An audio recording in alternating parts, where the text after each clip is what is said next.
નમસ્કાર, આપ જોઈ રહ્યા છો મુંબઈ સમાચાર ડિજિટલ ન્યૂઝ અને આપની સાથે છું હું મેહુલ ઝાલા. વાત કરીએ સૌથી મહત્વના સમાચારની. લોકસભા ચૂંટણીમાં બીજા ચરણનું મતદાન થયું પૂર્ણ. ત્રિપુરા મણિપુરમાં સૌથી ઊંચું તો ઉત્તર પ્રદેશમાં સૌથી ઓછું વોટિંગ. આજે 13 રાજ્યોની 88 બેઠકો પર થયું હતું વોટિંગ. રાહુલ ગાંધી અને હેમા માલિનીની પ્રતિષ્ઠા દાવ પર. સુપ્રીમ કોર્ટે શુક્રવારે voter verifiable paper audit trail VVPAT slip દ્વારા ઇલેક્ટ્રોનિક વોટિંગ મશીન ઈવીએમ દ્વારા પડેલા મતોની સંપૂર્ણ ચકાસણીની માંગ કરતી તમામ અરજીઓને ફગાવી દીધી. ઈવીએમને બદનામ કરનારા દેશની માફી માગે, સુપ્રીમના નિર્ણય બાદ વડાપ્રધાન મોદીના વિપક્ષ પર પ્રહાર. મોદીને 6 વર્ષ સુધી ચૂંટણી લડવા પર લાદી દો પ્રતિબંધ. સુપ્રીમ કોર્ટમાં કરવામાં આવી અરજી પર સોમવારે સુનાવણી. યુપીની એક સભામાં શીખ સમુદાયના ધર્મસ્થળોનો ઉલ્લેખ કરી માંગ્યા હતા મત.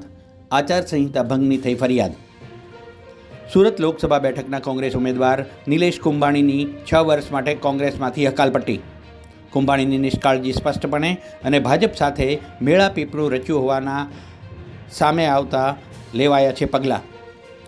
સમગ્ર ગુજરાતમાં ક્ષત્રિય સમુદાયનો ભાજપ સામે વિરોધ. ઠેર ઠેર ભાજપી કાર્યકર્તાઓ અને નેતાઓના વિરોધનો સિલસિલો યથાવત. રાજ્ય સરકાર ડેમેજ કંટ્રોલની કોશિશમાં. વડગામમાં પણ ક્ષત્રિય યુવાને કર્યો હતો ભાજપનો વિરોધ. વધુ એક ડમી ભાજપમાં. પંચમહાલ લોકસભા બેઠકના ડમી ઉમેદવાર દુષ્યંતસિંહ ચૌહાણ રવિવારે ભાજપમાં જોડાશે.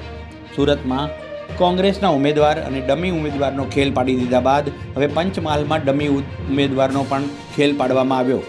અમેરિકા અને વેસ્ટ ઇન્ડિઝમાં જૂનમાં યોજાનારા T20 વર્લ્ડ કપ માટે ભારતની 15 સદસ્યની ટીમની એનાઉન્સમેન્ટ ટૂંક સમયમાં. રિષભ પંતનું સ્થાન પાક્કું. હાર્દિક પંડ્યા કે શિવમ દુબે, તેના પર ચાલી રહી છે ચર્ચા. આંતરરાષ્ટ્રીય ક્રિકેટ કાઉન્સિલે ટીમ ઇન્ડિયાના પૂર્વ ઓલરાઉન્ડર ક્રિકેટર યુવરાજ સિંહને T20 વર્લ્ડ કપ 2024ના બ્રાન્ડ એમ્બેસેડર તરીકે નિયુક્ત કર્યા. આ અગાઉ આઈસીસીએ યુસેન બોલ્ટને પણ T20 વર્લ્ડ કપ માટે બ્રાન્ડ એમ્બેસેડર તરીકે કર્યા છે નિયુક્ત.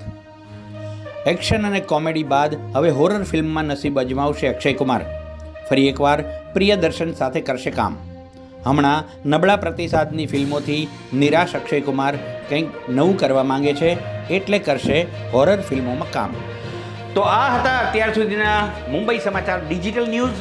વધુ સારા અને તાજા સમાચાર સાથે જોડાયેલા રહો મુંબઈ સમાચાર ડિજિટલ સાથે. ત્યાં સુધી મને રજા આપશો. નમસ્કાર.